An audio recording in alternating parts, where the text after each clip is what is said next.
Big stretch. Oh, Big yeah, stretch. look how cute he is. Probably. I'm gonna have to sanitize so I can touch him. Yeah, there's hand sanitizer I just don't on have the wall there. Oh, perfect. Okay, we'll just finish up this interview, and then we can get a little, we can get a customer. Great. Sure. What else was I going to ask? Oh, the pouch. Tell me about the simulation of being in the mother's womb and what you guys do. So it's the pouch aspect is these guys don't sleep on the ground, period. Like when they're babies, they don't sleep on the ground. They don't have a lot of leg strength when they're younger like this. So the pouch simulates like the mother's pouch. So when he sleeps, he actually sleeps hanging in a pouch. It actually gives them a chance to actually strengthen their legs, their tails, different things like that, because they're not putting so much pressure on it.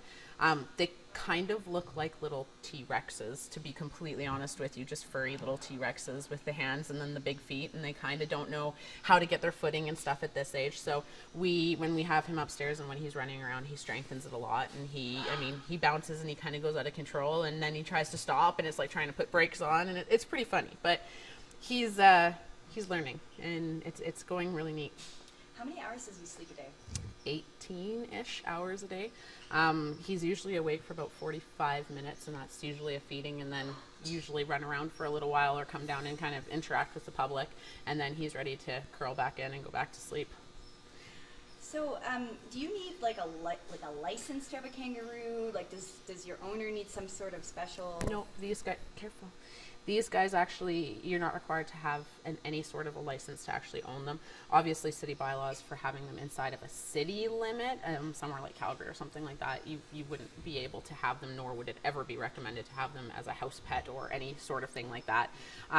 It's more so farms and different things that way. So, because it's owned by someone who owns a farm, Mm-hmm. that's why. I know the city of the Okotoks had no problem with that at all. No.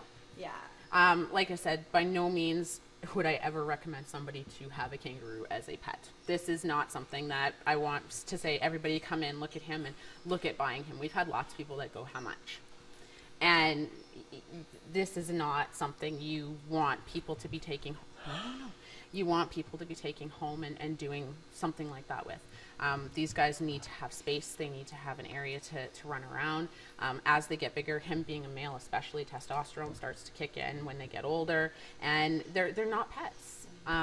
We are very fortunate that we get to have him. Stop it. Hi. I know. Hi.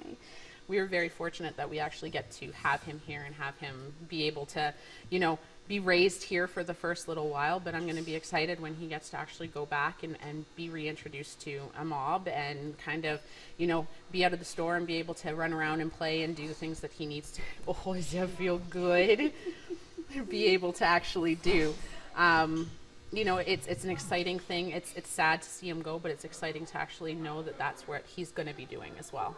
So the farm that he's going to, is it some sort of like farm that has to be licensed, like a zoo, zoos have license? Like I said, these guys actually have no special requirement for licensing, but he has,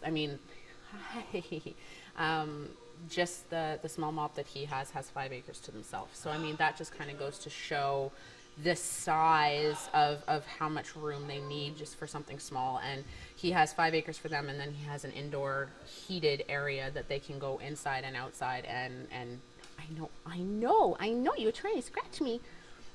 So does he have special fencing? He must. Oh yes, absolutely. Yeah. They're fenced in properly and accordingly.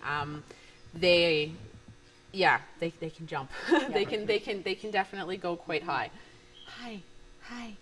Why would somebody want to have an exotic animal farm that's private and stuff like that? Well, and like I said, our owner has been doing this for roughly 15 years. It's something that he went to school for, something that he's very passionate about, and he really enjoys doing. He's got a very, very big support system with everybody. He goes on rescues with different people, and different people actually make sure that the animals actually go to him as well and stay with him. So it's just something that he's passionate about. Do they eventually end up elsewhere? Like, do they go? Some of the things that he does have end up at other private places and different things that way. And then a lot of things stay with him as well. And is it something where the this Big is stretch. his own private thing. He pays for it himself. It's just something Absolutely. like a hobby, kind of. It's not even that's necessarily a hobby. He was doing this before he obviously came into the store. This is something that he pays for, like you said, absolutely 100% on his own. There are things that he absolutely makes money with, but it's something that he is doing on his own, right? It's a business as well. So Great. So can we get some